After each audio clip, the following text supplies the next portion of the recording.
everybody out there. Welcome to the Alex Cuesta Daily Show on this beautiful Wednesday, February 16th of 2022. How are we doing out there, everybody? I am doing swell. It is hump day. I'm going to continue to say that stupid fucking thing because you know what? I like it. It is hump day. It's the middle of the week, and we are here to bring you some more fun-filled content. Before we get into anything, as always, like, share, follow, subscribe, rate us 5 stars on iTunes and Spotify, and continue to spread the word. Your shares, your word of mouth, it means more than you can know. And even just by liking something, it usually will show up on a feed or something. So it's helpful. All of it's helpful. Please do it all because it is a big deal to what I do over here on the Daily Show. It's a big deal to me and David on the actual, regular Alex Cuesta show and what goes on there. So please do it. As far as social media, go search the Alex Cuesta show. You'll find it everywhere there. And on those social medias, you'll get all the posts from both the Daily Show and the Alex Cuesta show itself, which is now being released on Saturdays. So we're going to get right into it. We're starting this off, the Biden COVID tracker. We're here. We're doing it again. Because as always, we are going to hold the man to account. The man with the plan that failed, we got to continue to hold him to account.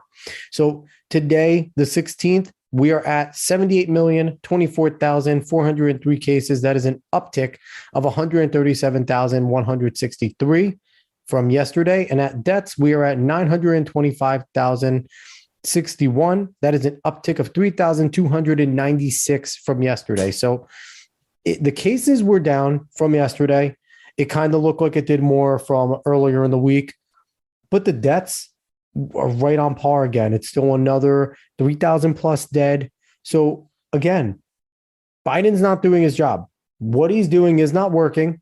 So we got to continue to hold to account because, if you come and you say you have a plan and you're going to do things on a plan and all this bullshit, then you need to be able to follow through. And he has not followed through. So got to go there, got to continue to harp on that and talk about that. So what we have on today, the article we have today was actually suggested to me by David, the co-host of the Alex Cuesta show. And we plan on touching on it this weekend on kind of this subject on Saturday, what it is in a more loose way. But I want to talk to you about an article that is really concerning and should be concerning. And it's concerning in the fact of journalists doing the type of shit that is in this article is what's exactly wrong and why people don't trust journalists. Outside of CNN just being really bad, I did Chris Solis's article yesterday about how, another article about the walls closing in on Trump and all this shit. And then they list 7 other things that they're actively trying to get him on because they're insane TDS psychos that are obsessed with the man and scared shitless of him running in 2024. But they then do these types of things where they think they're smarter than everybody.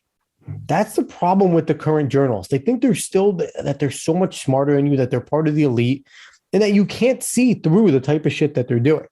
So in Canada, the Freedom Convoy is still going on, and it has gained legs and spread legs in other countries, other parts of Canada, but they're currently still sitting in Ottawa proper on Parliament Hill, outside of the Parliament House, and waiting for them to lift all the COVID mandates, all of them. They want them all gone. They're done with them.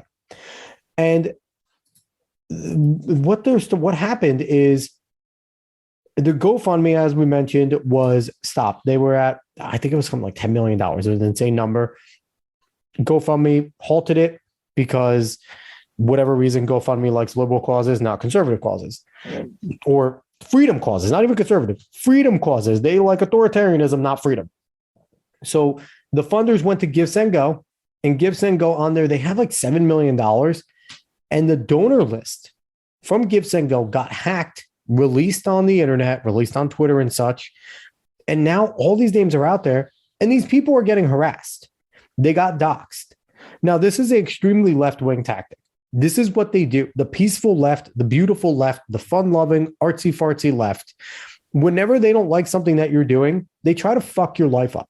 And they try to make sure that you are scared to ever do anything like that again. And you better have learned your lesson or next time it'll be worse. That is how they work. It's how every single leftist government, how every single leftist movement, how every single leftist nation has ever done it. They escalate until it becomes physical. And if anything ever happens like that, it was your fault anyway, because you didn't listen and you didn't just go along with what we wanted you to do. This is an article of scaring people into not doing this again. So this article is from the Ottawa Citizen. So it's out of Canada. And it's written by Blair Crawford. It was written yesterday on the 15th.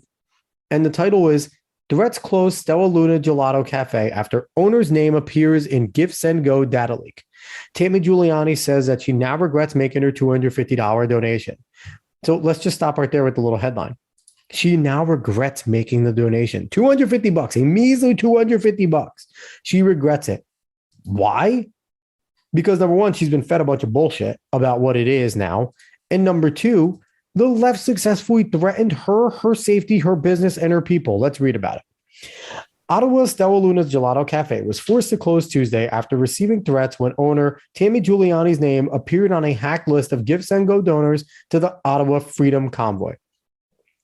Giuliani says that she now regrets making her $250 donation on February 5th and that staff in the shop had begun receiving threats Monday morning after her donation was posted on Twitter.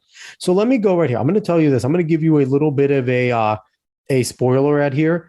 This article never tries to take to task or try to reveal or try to say who hacked. They never actually say that doing the doxing and the hacking is wrong. They never try to say that anything like that was incorrect, that it's out of bounds, that it should never happen. This is unacceptable. All the bullshit that they would puff their chest out anyway.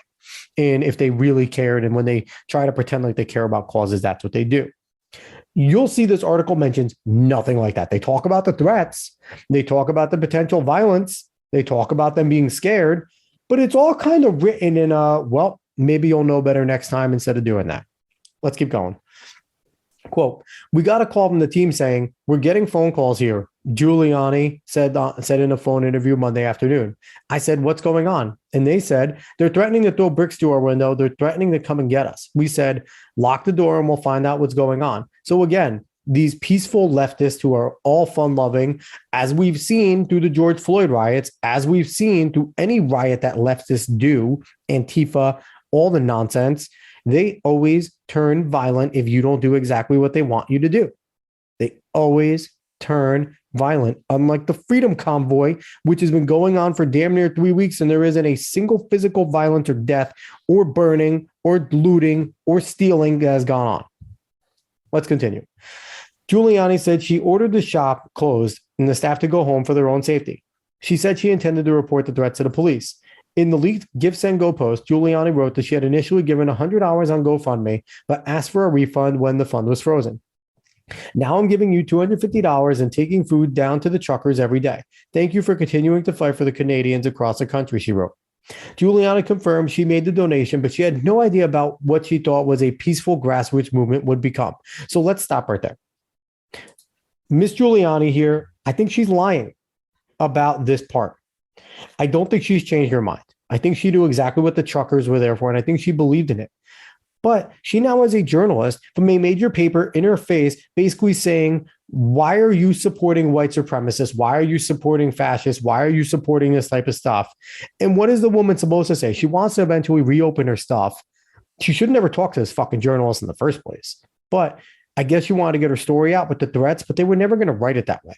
So I think she's backtracking a little bit because she wants to reopen her store at some point. Let's continue. When a group of people first decided they were going to travel across the country to spread this message of solidarity, it seemed like a beacon of hope for small businesses like us, she said. It's no surprise that small businesses have been on the edge. Families are at risk of losing their livelihood. I'm a sucker for a grassroots cause. Never in our wildest dreams did we anticipate that what has transpired over the past couple of weeks, she said. None of us anticipated what it turned into, and we certainly don't condone it.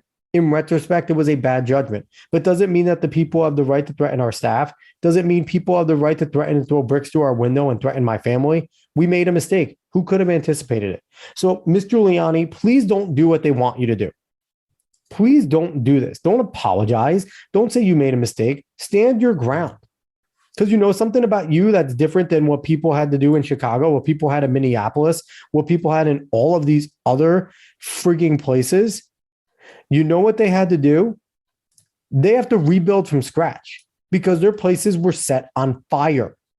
Their stuff was burnt to the ground. That's what they had to do there. You're still standing. You got to close out. You got threatened by leftists who would have done that same exact goddamn thing to you, but you got out of it. It wasn't the people in the Freedom Convoy threatening you. You get to go back to your business. Your business wasn't vandalized. Your business wasn't destroyed. Don't apologize to the leftist mob. Let's keep going. Giuliani made her February 5th donation on the second weekend of the demonstration when Ottawa police were describing it as volatile and dangerous, and lawyers were seeking court injunction to silence the constant blaring of air horns in the downtown core. Yes, so volatile and dangerous, they were honking their horns and being annoying to people. Wah.